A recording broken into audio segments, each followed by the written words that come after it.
If you answer yes to at least one of the aggravating factors listed in Section A or Section B, please proceed to Section C. C, sufficiency of the aggravating factors.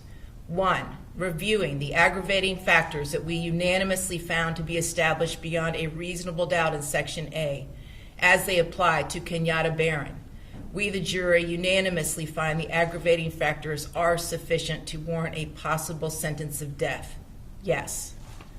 2, reviewing the aggravating factors that we unanimously found to be established beyond a reasonable doubt in Section B, as they apply to Ronnie Oneal. We, the jury, unanimously find the aggravating factors are sufficient to warrant a possible sentence of death. Yes. D, mitigating circumstances. One or more individual jurors find that one or more mitigating circumstances was established by the greater weight of the evidence. Yes. Eligibility for the death penalty for count 1, Kenyatta Barron. We, the jury, unanimously find that the aggravating factors that were proven beyond a reasonable doubt in Section A outweigh the mitigating circumstances established Section D above as to count 1. No. F, eligibility for the death penalty for count 2, Ronnie Oneal. We, the jury, unanimously find that the aggravating factors that were proven beyond a reasonable doubt in Section B outweigh the mitigating circumstances established Section D above as to count 2. No.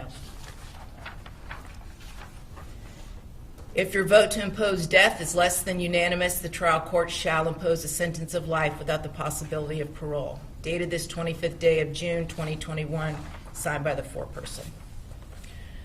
All right, I'm now going to poll the jury.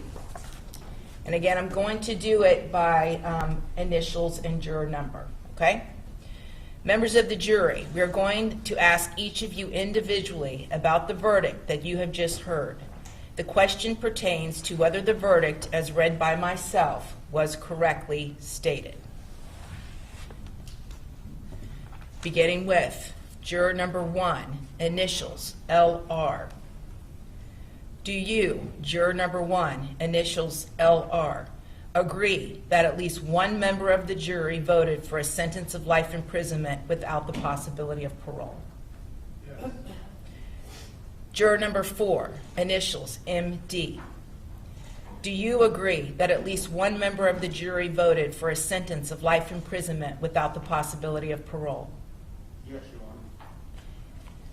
Juror number 7, initials RC. Do you agree that at least one member of the jury voted for a sentence of life imprisonment without the possibility of parole? Yes, Your Honor. Juror 9, initials HW.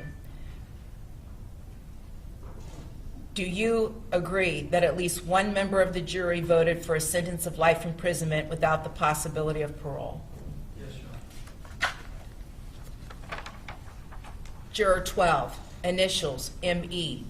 Do you agree that at least one member of the jury voted for a sentence of life imprisonment without the possibility of parole? Yes. Juror number 13, initials JP. Do you agree that at least one member of the jury voted for a sentence of life imprisonment without the possibility of parole? Yes, ma'am. Juror 16, initials NS. I'm going to take that phone if it goes off again. Do you agree that at least one member of the jury voted for a sentence of life imprisonment without the possibility of parole? Yes, Juror Your Honor. 18, initials ES. Do you agree that at least one member of the jury voted for a sentence of life imprisonment without the possibility of parole? Yes, Your Honor. Juror number 20, initials AM. Do you agree that at least one member of the jury voted for a sentence of life imprisonment without the possibility of parole? Yes, ma'am. Juror 22, initials DV. Do you agree that at least one member of the jury voted for a sentence of life imprisonment without the possibility of parole? Yes, ma'am. Juror number 26, initials KW. Do you agree that at least one member of the jury voted for a sentence of life imprisonment without the possibility of parole? Yes.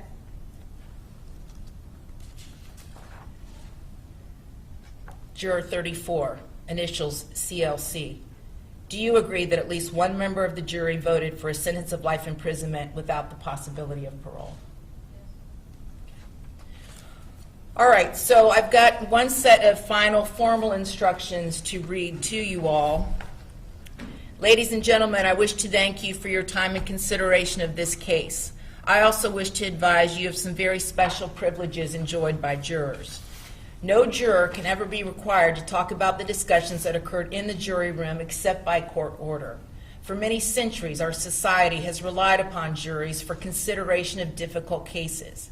We have recognized for hundreds of years that a jury's deliberations, discussions, and votes should remain their private affair as long as they wish it.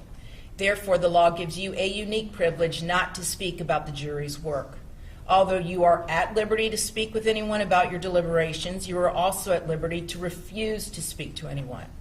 A request to discuss either your verdict or your deliberations may come from those who are simply curious, from the media, from the attorneys, or elsewhere. It will be up to you to decide whether to preserve your privacy as a juror.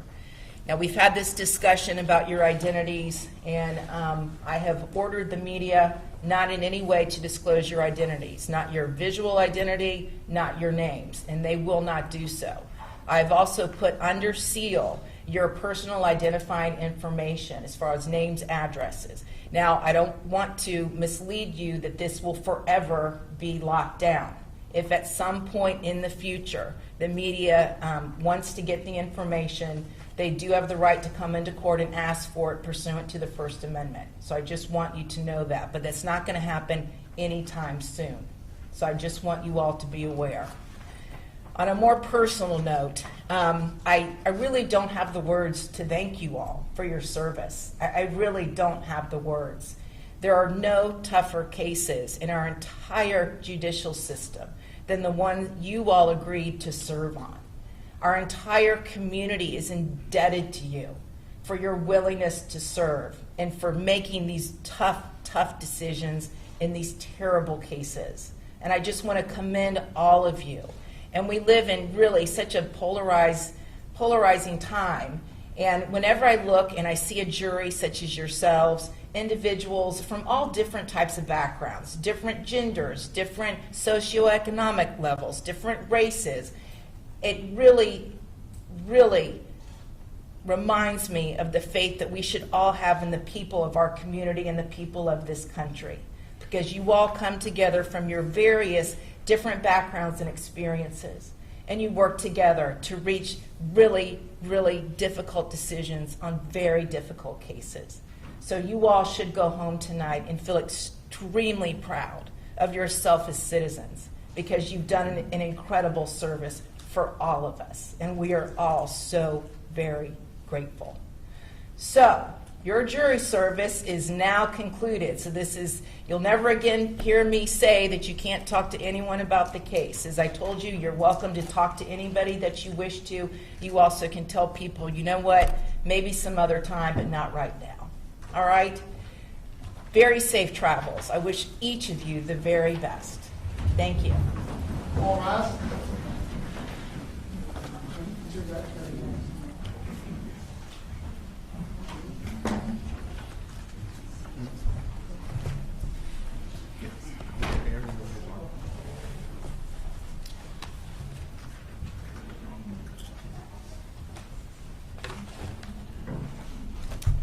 Okay, very good. Everyone have a seat. So, Mr. O'Neal, even though the sentence is not in dispute, I am going to set your your sentencing off, your official sentencing date, because I anticipate there will be post-trial motions, and I will hear those at the same time. I do want to let the victim's family know that I am also going to set off the sentencing date because I know the rules constrain you all with regards to the victim impact statement and what you can really or were able to say to the jury. I do want to give you the opportunity to really open your hearts and say whatever it is that you need to say. So I will give you that opportunity. How much time do you all need as far as getting your post-trial motions ready to go?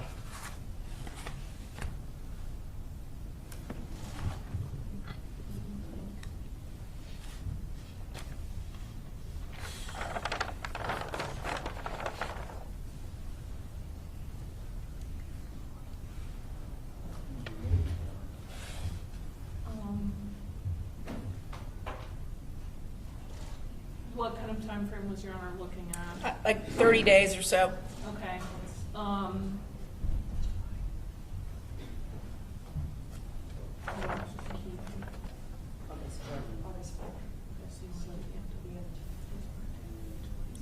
July 26th.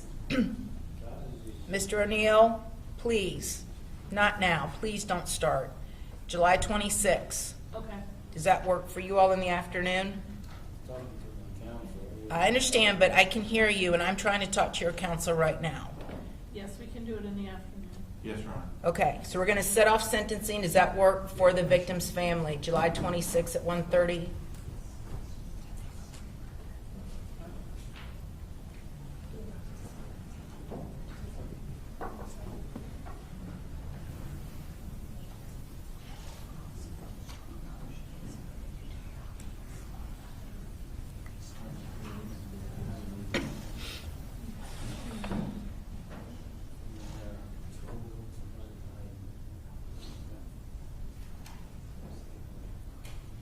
They apparently have a conflict on that date, Your Honor, on the 26th.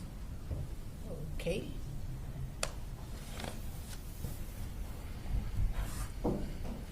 So, July 23rd?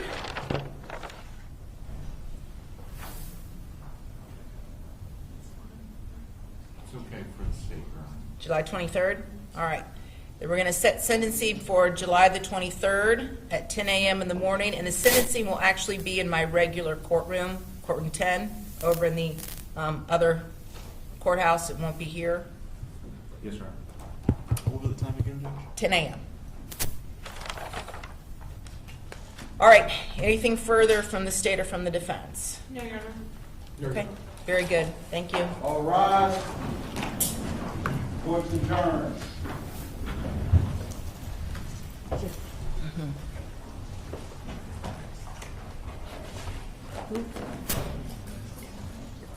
Yeah, that's fine. Yeah, I'll do, yeah. But doesn't the order, I already did the order. It's gotta be that. Okay, all right, that's fine. For now, just go ahead and do it, and then I'll, because the order may not get done today. Yeah. Yeah, okay. Okay. At first I was gonna wait till you finish the order and then I. Whatever, yeah, you guys can figure it out.